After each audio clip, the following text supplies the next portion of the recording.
dozens of cases of UFOs attacking people, just shooting a beam of laser in a people and suck their energy.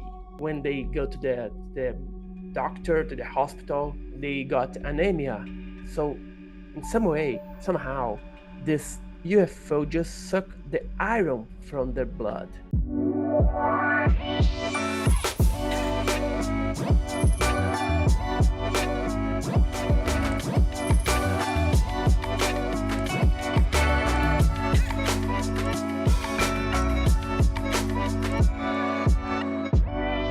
Hello, everyone, and welcome to today's episode of First Contact. I'm your host, Isha Patel, and today we have Thiago Luiz Tichetti with us here today. And he is here to share with us some amazing cases in Brazilian ufology. Now, I'll be the first to say this is a first on our show. We've covered a lot of stuff in America. We've covered a lot of stuff in the UK. We've even covered some Australian stuff. But Brazil is new for us. So I'm very excited, Thiago, for the journey that you're going to take us through today. And before you dive into all the wonderful cases, just give us a little bit of background about who you are and your work with UFO research and also some of the books that you've authored. Well, thank you very much for the invitation, Isha, and it's a pleasure to be here. Brazil has a great history of UFO phenomena. Well, I started 30 years ago, almost 30 years ago, researching the UFO phenomena. I wrote already 15 books, 13 in Portuguese, one in English, and one in French, translated to French because I don't speak French. I started to read comic books and the UFO magazines. And it was, when I was 8 years old. So I'm now 48. So it's almost 40 years reading about UFOs.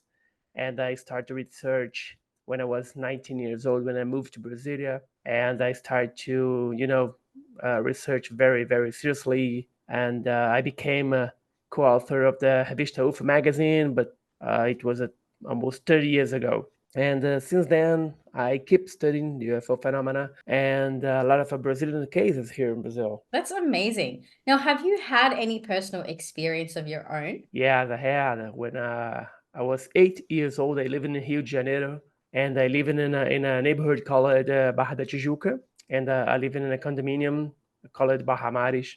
And I was playing with some friends. It was night around 8 o'clock, and I saw a bright red light coming from the sky and just disappear in a place that we call Pedra da Gávea stone, where the people jump from paraglider and parachutes. And I saw that light just appeared in the sky and descended the rock. And I don't know how long, but moments later, this light just appeared again and it got bigger or brighter. I don't know, because it got larger and make a movement, zigzag movement, and then just flew away to the sky and Wow. disappeared. So, well, I was 18 years old, but my father was a Brazilian Air Force pilot, and I knew it was a helicopter or an airplane or a balloon. And we are talking about 1982. There's no drone, there's no satellites like Starlinks. And I knew that thing that I saw was not a plane or a helicopter or a balloon, nothing like that. Wow. And what did your dad think it was, given that he's got that background? Oh, my father, he loved the subject. He Mhm. introduced me to read books about the UFO phenomena. Mhm. And I remember when I told him, I just gave me a smile, just like a, nah, now you know it, now you know it. But he never told me that he saw something. I never heard that he saw something, but he really liked the subject. Beautiful. Well, I love that he was very supportive of it because, I mean, if you start at 8 years old, obviously your parents are going to be involved somehow, right? You know, Yeah. and I think that happens for a lot of people who start at a young age, because otherwise, how would you even hear about the topic unless you went to a library by yourself and you searched it? So it seems he's had that bit of influence over you, which is amazing. And here you are, all these decades later, still studying the topic. So it's clearly had a very big influence in your life. Now, when you talk about Brazilian ufology, I'm sure there's a couple of cases that you can talk us through that are more sort of famous or some of your favorites. I'd love to know. The first one that I want to go through is, do you have any cases that have multiple witnesses where you can just say undeniably that something strange definitely happened there? Yeah, we had the official night of UFOs, that how we call here in Brazil, that happened in on May 19 May 19 1986, when 22 UFOs were seen over the Brazil skies in four different states: São Paulo, Brasilia, Rio de Janeiro, and Minas Gerais states. And people in the ground, people in airport towers, and five Brazilian Air Force pilots, they took off to try to identify and pursue these UFOs. So we had a multiple witness, five pilots. They were piloting Mirages and F-5 fighters, and on radar screens on the ground, they got it, the UFOs in the screen of the radar, and people on the ground saw it. And it took 5-6 hours from May 29th to May 5th.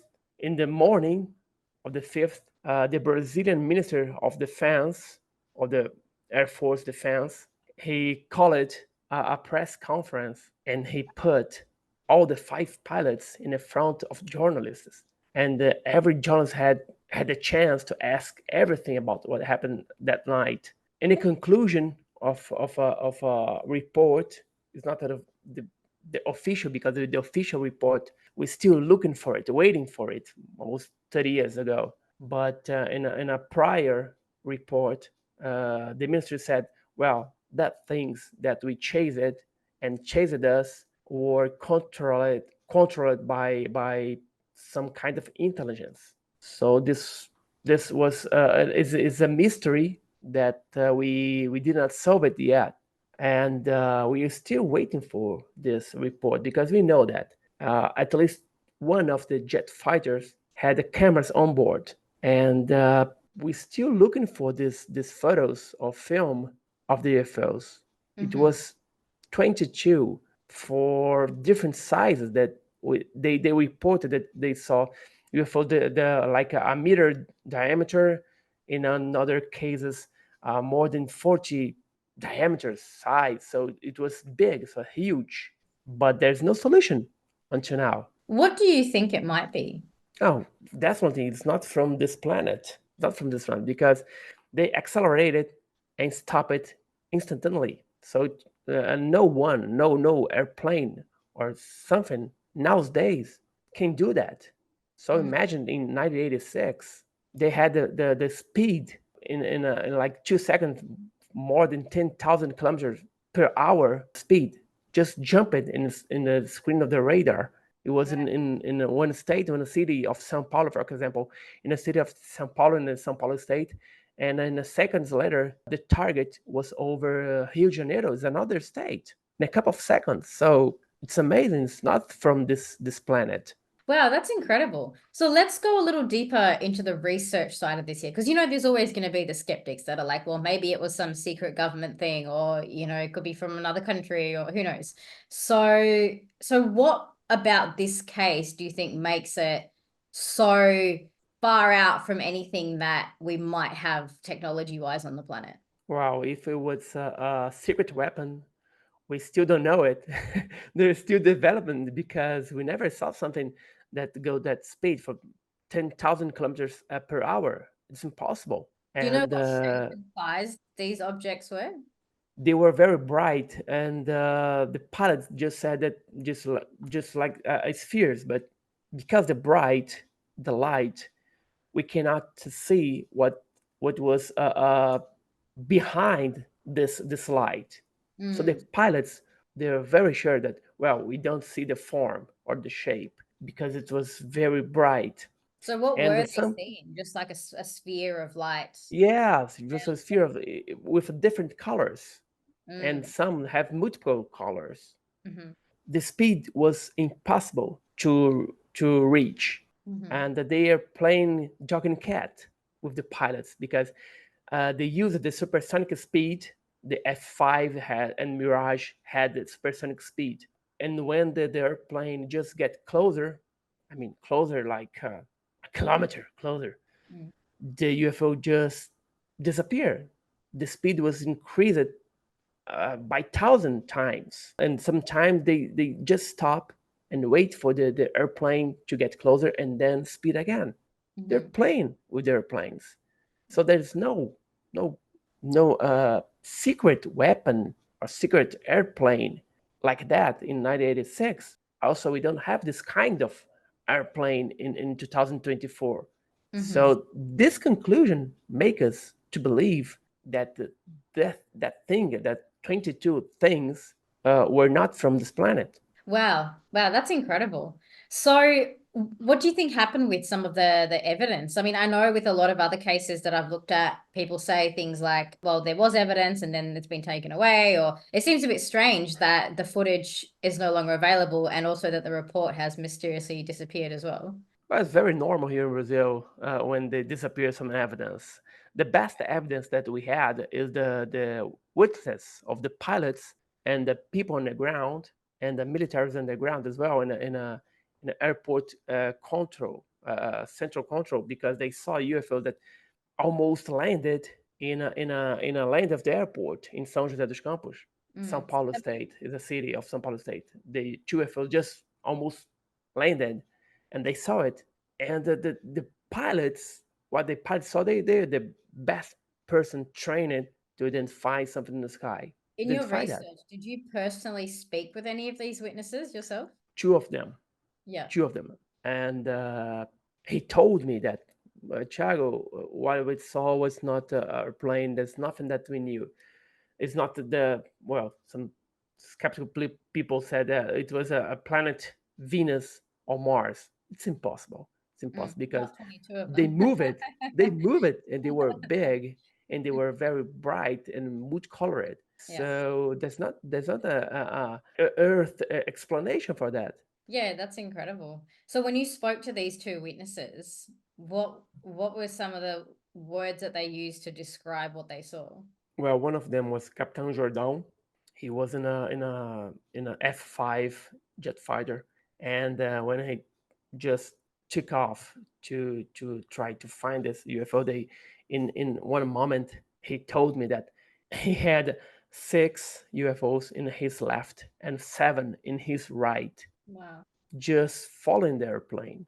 And he just said, "Well, what can I do? I will not shoot them down. I will not do that."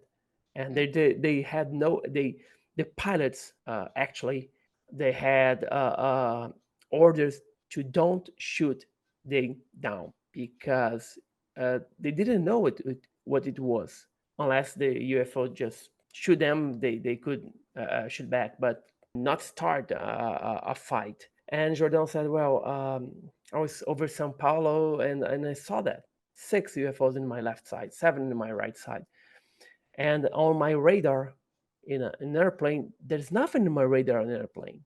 And the control tower on the ground, they saw it, they picked it up at the radar. This 13 UFOs, but I just could see he just could see by his eyes. When on the screen of the airplane, there's nothing there. So it was very strange because they appear on the ground, but they didn't up on the on the airplane radar. They had That this that in itself is knowledge. quite fascinating because I have heard a lot of stories where the objects are able to interfere with the electromagnetic fields of the human vehicles. And it seems that that may have happened where they somehow tampered with something, make themselves invisible on the system. But then it's interesting that on the ground it got shown. So I wonder, I mean, I don't know enough about the technology, but I wonder why it would show up on one and not on the other. Do you have any thoughts around that? No, it's very interesting because well, there's case as I said, there's case that where UFO appears in the engine of the car stop it. Imagine if a Yeah. UFO if a UFO appear in a passenger airplane, Mhm. they could stop the engine of the airplane, but this don't happen. Mm-hmm. So I think that they have this control, to shut off an engine of the car, but not an airplane, just to save it because they're gonna kill people. I don't Mm. know. There are mysteries that we cannot have an answer. Yeah. Well, my theory is if they wanted to kill us all, they probably would have by now. So I feel pretty safe, actually. I feel like if a technology that superior is going to come to Earth, if they wanted to take us over, they probably would have done it like a few decades ago, you know? So I Well, actually feel pretty I fine. hope at the best. I feel like, yeah, I mean, it's interesting that you used the word. You said they were like almost playing with the aircraft. Like for them, it's just a bit of a game. It's not even like there's any harm. It's just that they want to just make Yes. themselves known, or maybe it's a curiosity, who knows? Yes, they don't look like harm us. But Yeah. we have cases here in Brazil that happened. They attacked us Oh, here in really? Brazil.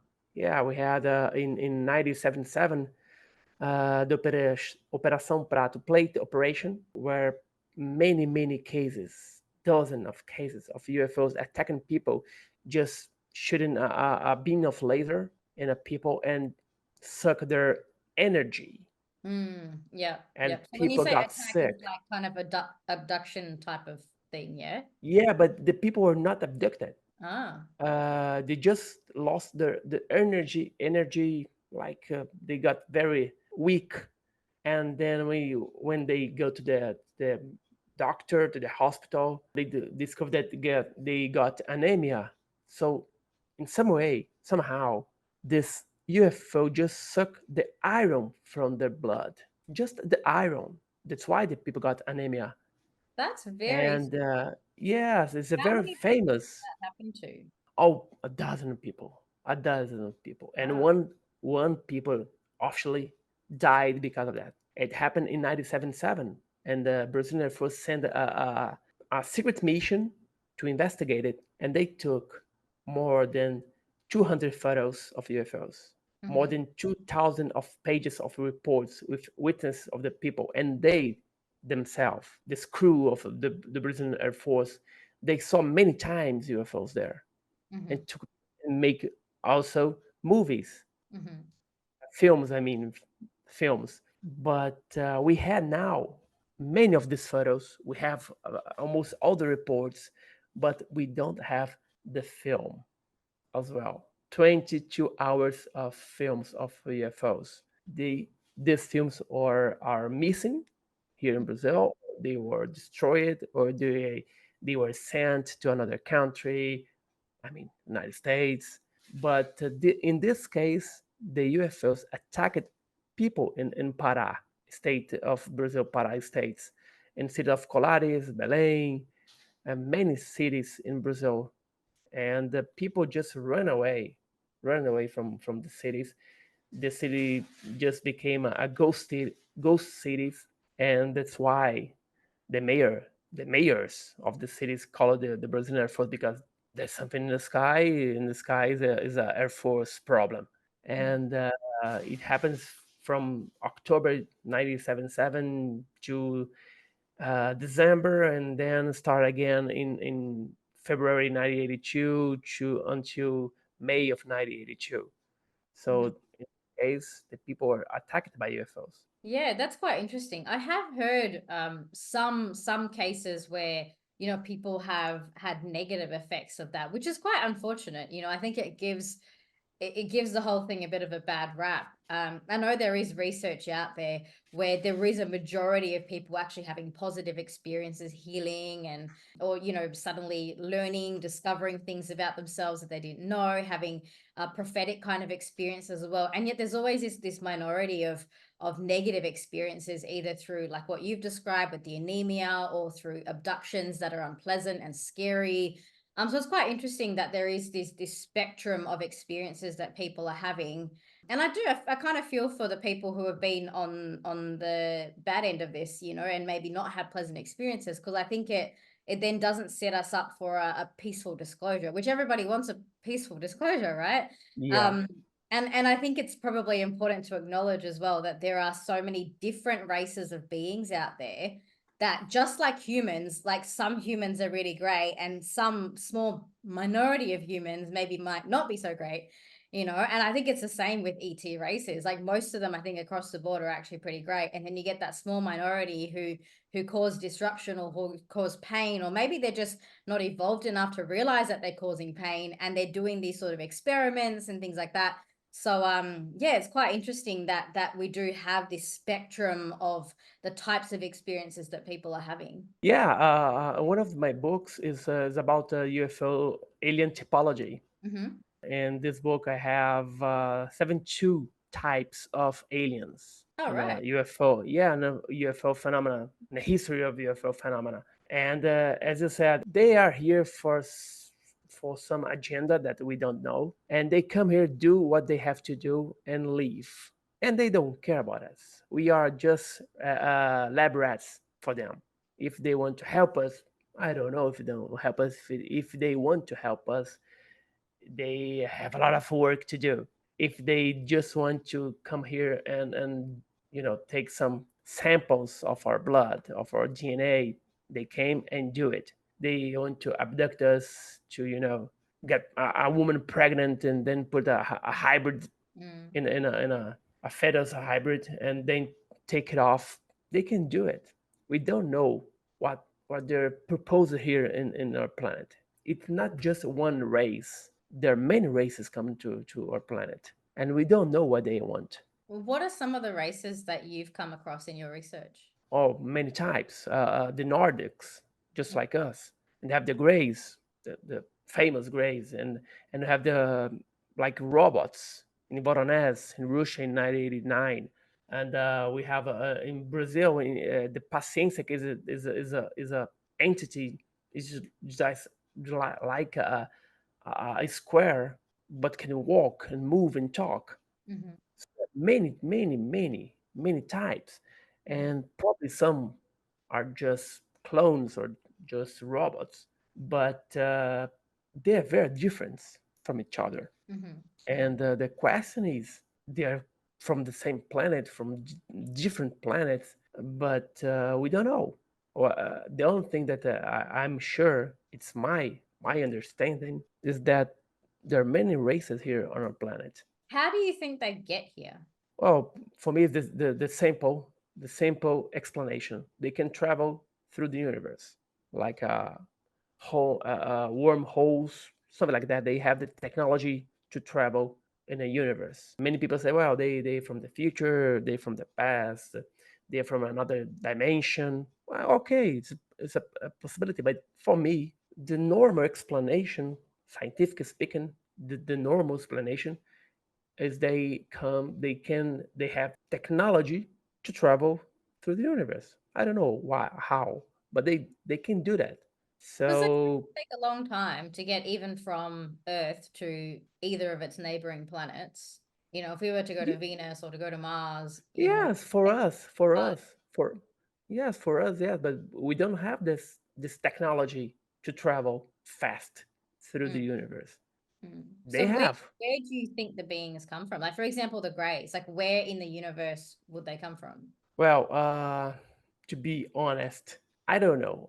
We have in a UFO history cases where the people think that they say they come from some planet. For example, the Betty Barner Hill abduction. Mm, Betty saw a map in a spaceship, and under hypnosis, she drew that map. And years later, an astronomer, a female astronomer, she discovered that drawing is like the Zeta Reticuli constellation. Okay, that map was in a wall or a screen in a spaceship, but mhm. no way in any time or that alien just told Tibet, well, we're coming from there. Yeah. So it's kind of a bit of a hypothesis. You put two and two together. Yes, they were going there, or they coming from there, or they're just Yeah. passing through there. We don't know. We Or don't they have. We are like it. not You sure. have maps of Europe on the wall Yeah, somewhere. we like that map. It's a beautiful Maybe they map. just So like the yeah, constellation. it's a painting. It's a painting in a spaceship wall. So we Yeah. don't know. And many people say, well, they come. Pleiades, they come in Zeta Reticuli, they come in Uranus, they come Mars. We don't have this confirmation from any entity. Well, we are coming from that planet because if they say that, we can send a satellite, a probe there to investigate. So we don't Mm. have this information. Yeah, that's so interesting. What about some of the, like, for example, like a lot of people talk about Pleiadians, Arcturians. Have you ever come across those sorts of beings in your work? Yeah, well, my work is about the aspect of the beings. It's not where they come from. Mm-hmm. And the people say, oh, they're Arcturian from the Pleiades. Well, in my research, and I have no evidence that shows that they comes from that planet. I didn't find it. I Mm-hmm. didn't find it. They can come from there. Okay, it's a possibility. Mm. But in my research, I never found any evidence with strong evidence that shows that the alien come from certain planet. So, if you could maybe just take us into another case now, I'd love to go into some of the other sort of famous cases in Brazilian ufology. Yeah, we have the Virginia case. Virginia is well known worldwide. Happened in 1996, where a UFO crashed in Virginia City. Is a city from of the Minas Gerais state. At least five entities were captured by the firemen of Virginia City Mhm. and the militaries from the army. They took this creature. One of these creature was captured alive, and four were already dead. And this case was is still we are still researching, looking for witnesses. We have almost 100 witnesses of this capture and the cover up, because here we had a cover up of this case. But this case happened on January 26th of 1996, and the day after where this case happened, we had already ufologists researching the case Mhm. in Virginia. Mhm. So the case was very fresh, and these ufologists could get the witnesses' testimony of several witnesses that saw. Well, we saw the trucks of the army, we saw the militaries taking something in a net or taking something in a coffee. So we're still looking for more evidence, and then we have witnesses from the military, from the army, they recorded a video for us, but he said, they said, well, we will record our testimony, but you cannot show to anybody until we die. Yeah. So we have this strong evidence, but still And looking for. Yeah, they told us that there's a film of the one of the creatures, and they're still looking for this film. And some say that there are pictures, and they're still looking for it because the cover up, and it was the United States was involved in this case. The cover up was almost perfect, almost perfect except for the witnesses. I mean, there's a except bit. for the witnesses. Okay. But the witness, you can deny, you can disappear, you can threat them, they Yeah. can change their testimony. But we have the military testimony, and this is very important.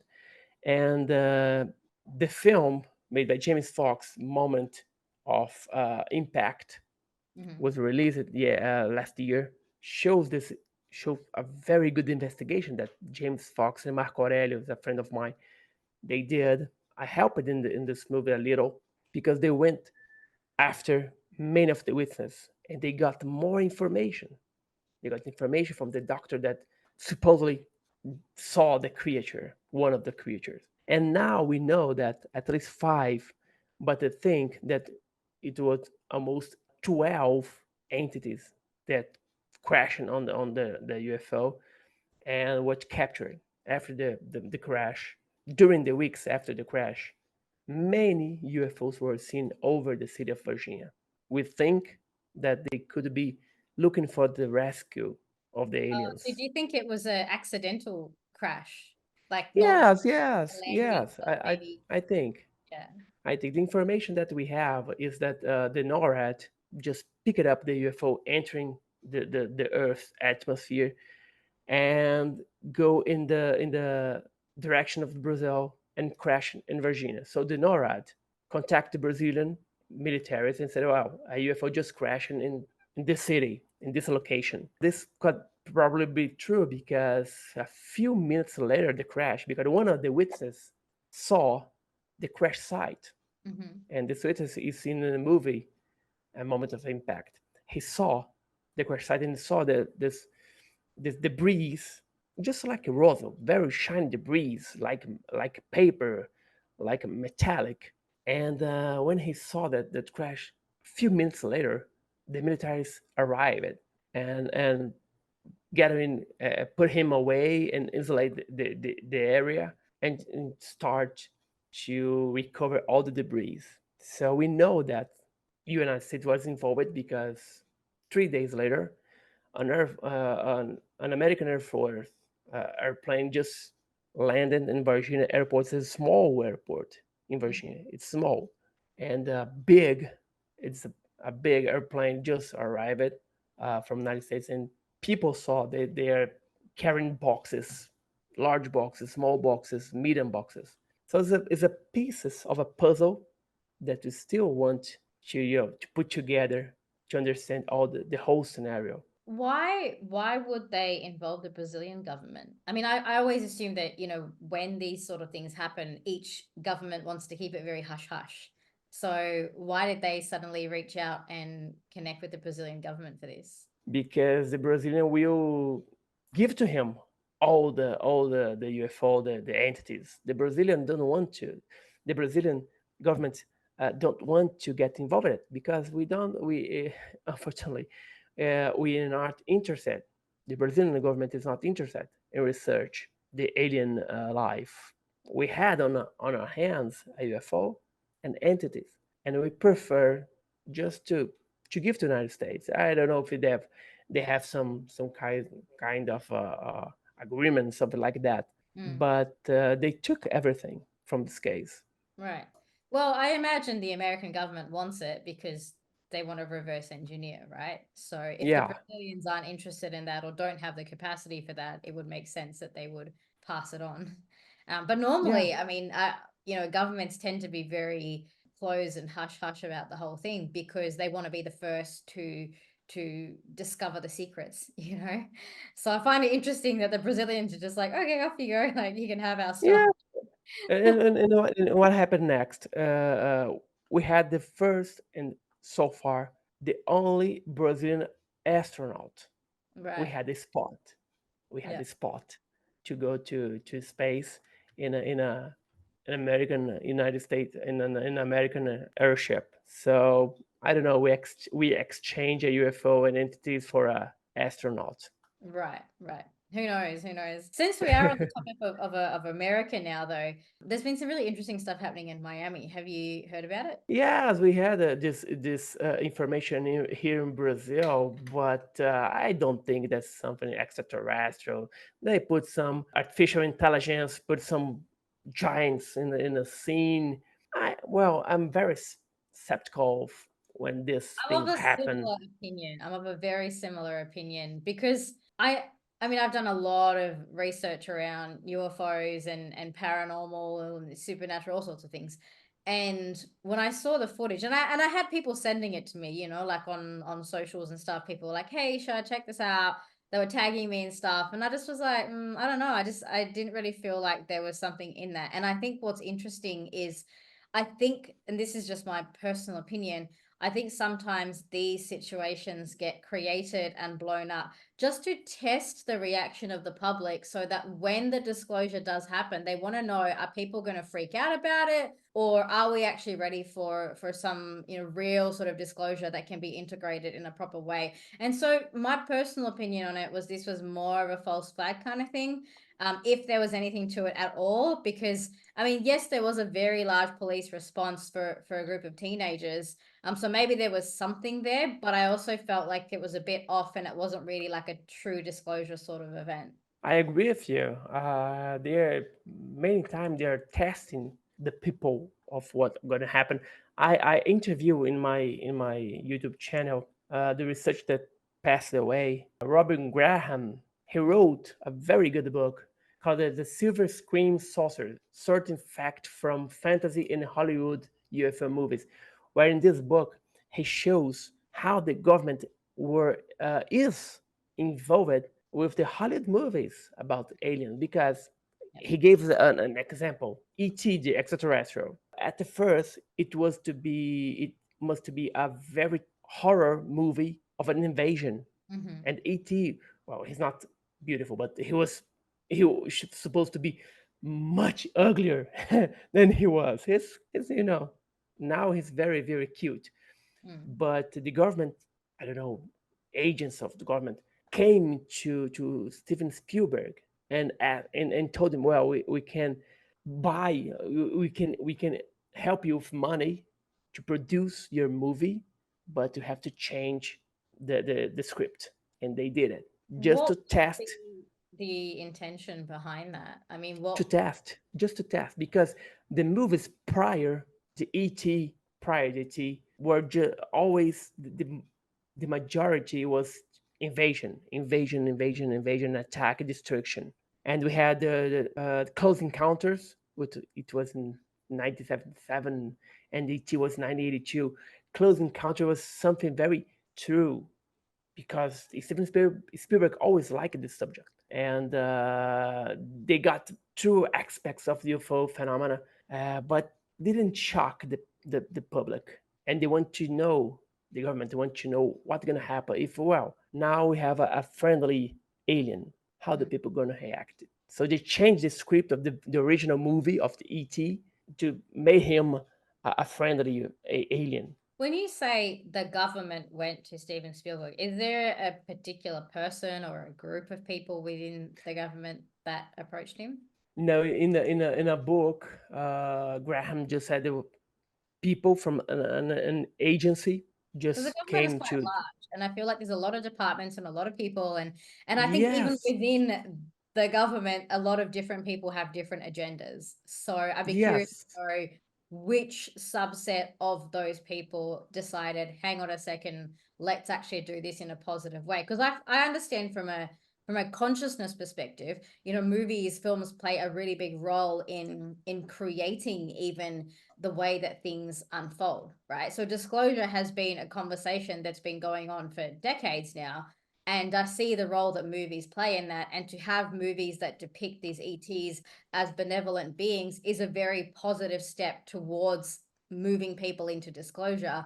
So it's just that I've heard some very mixed responses from various people I've spoken to. Some people are adamant the government's the enemy. Some people think, well, actually, some people in the government are actually doing the right thing. And so, and because the government is a really large umbrella term, I'd be curious to know which department or which subset of people within the government would have approached Steven Spielberg and said, hey, let's do it differently and let's not do another horror movie so that we can portray it in a more positive light, which I think is great. I think it's a great thing.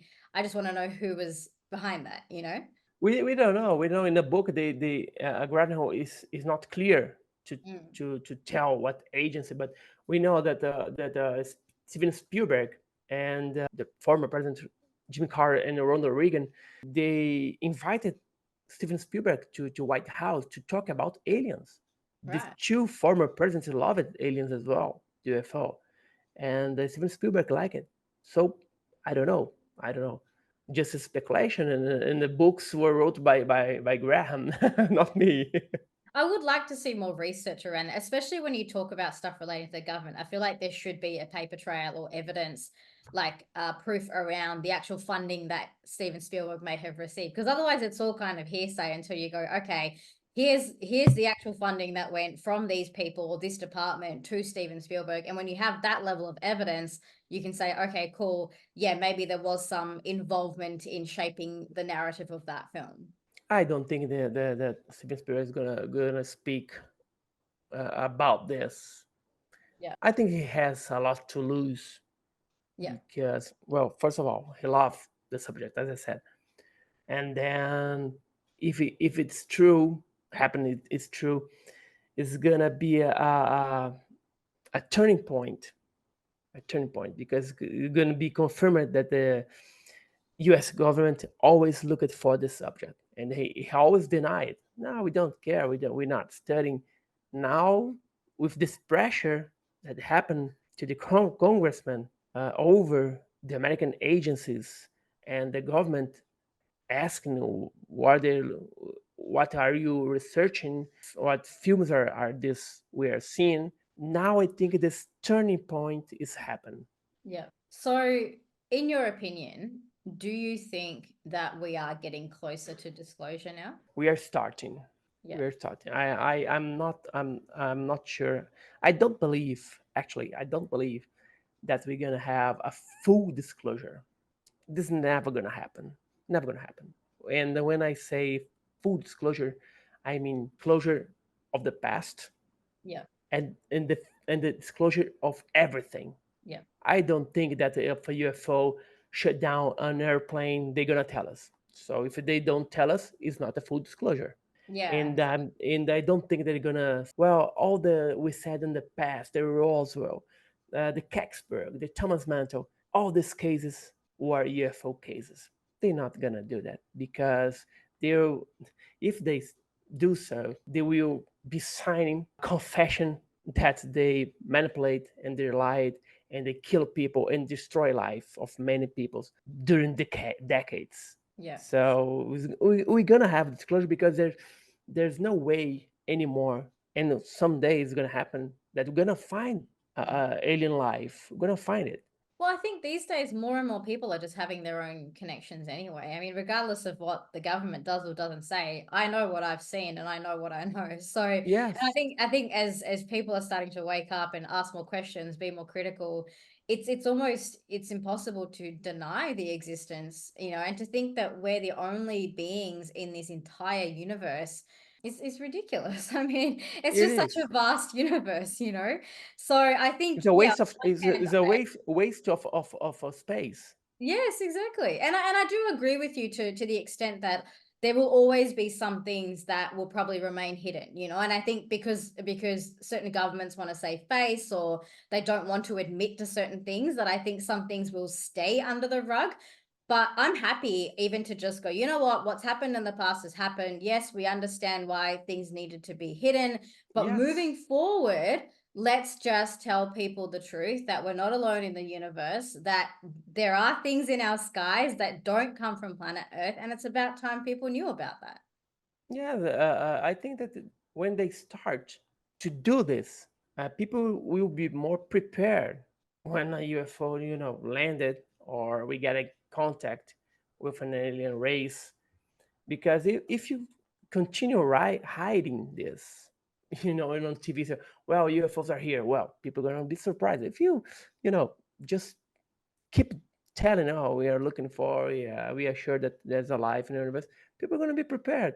And well, and when these days happen, when this day happen, people are going to say, wow, it's amazing. But then the next day they're going to move their life, their routines. I don't think they're going to, you know, change the whole humankind, humanity. I don't think they're going to change a lot. Of course, a lot is going to change, Mm. but we are keep doing our tasks, our agenda. We're gonna keep going to the work. We're gonna keep taking kids to the school, going to gym, going to beach, watching movies. We're not changing this. Yeah, so in some regards, it's like life will just go on. Even though technologically there may be changes, we may learn some societal things from them as Yes. well. But across the board, we'll have our families, we'll have our friends, we'll have our kids. Life, like the earth is going to keep going. We're going to be growing food, eating food, socializing. I think you're right. Like all of those things will stay the same. And I feel like if anything, it'll just get enhanced. I mean, the way that I see it, I'm like, I'll just have way more friends in the universe than what I have now here on Earth. And I feel excited by that. Yeah, me too. Me too. Maybe my grandson come. Grandpa, my friends from Venus can come to dinner, of course. Totally. You know what? I'm so down for that. These beings can come to my house for dinner to eat earth food anytime. Yeah, me too. Well, Tiago, it's been a very fascinating and very educational conversation. I didn't know much about the Brazilian side of UFO history, and I'm glad we touched upon some of the American things as well. It's been a wonderful conversation. Thank you so much for joining us here today on First Contact. Thank you very much, Isha, and it'd be my pleasure. And I enjoyed very much this time. Thank you.